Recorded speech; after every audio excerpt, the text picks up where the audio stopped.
على مسارك مدحوينها دلك السودان وكدعيسي حرونta baarlamaanka Suudaan ee dhacdo Umdurmaan ayaa waxa ka soo qayb galay madax kala duwan oo ugu horeeyay madaxweynaha Jamhuuriyadda Soomaaliya Xasan Sheekh Maxamuud, madaxweynaha Kenya, Djibouti, Itoobiya iyo ufuud kale oo ka kala socotay dawladaha Carabta.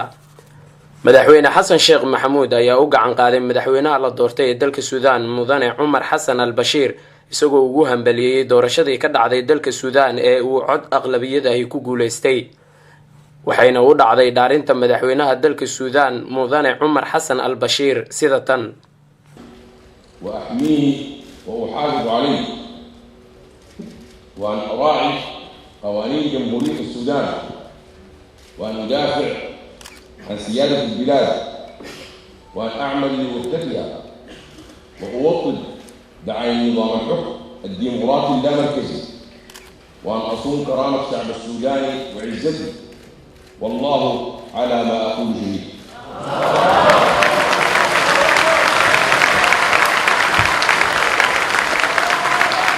dhanka kale madaxweyne Xasan Sheekh Maxamuud ayaa kulan la qaatay dhigiisa dalka Suudaan Mudane Umar Xasan al-Bashir iyagoo ka wada hadlay xiriirka soo jireenka ee ka dhaxeeya labada dal ee Soomaaliya iyo Suudaan,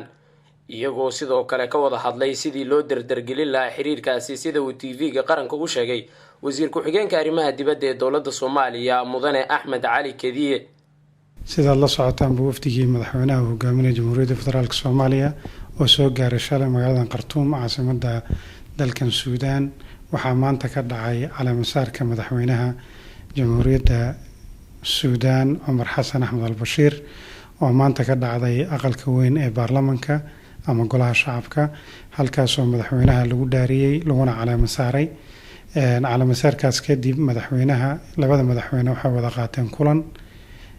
xalay ka dhacay aqalka madaxtooyada, kulankaasoo looga hadlayay xoojinta xiriirka labada dal,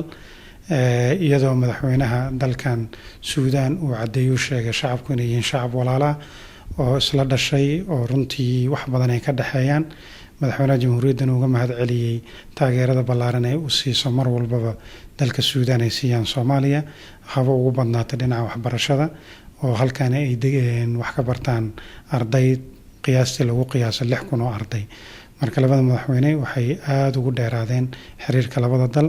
in la siina xoojiyo labada shacabna iyo labada dal walaalaha. Cabbaas Maxamed Nuur, SNTV, Khartoum, Suudaan.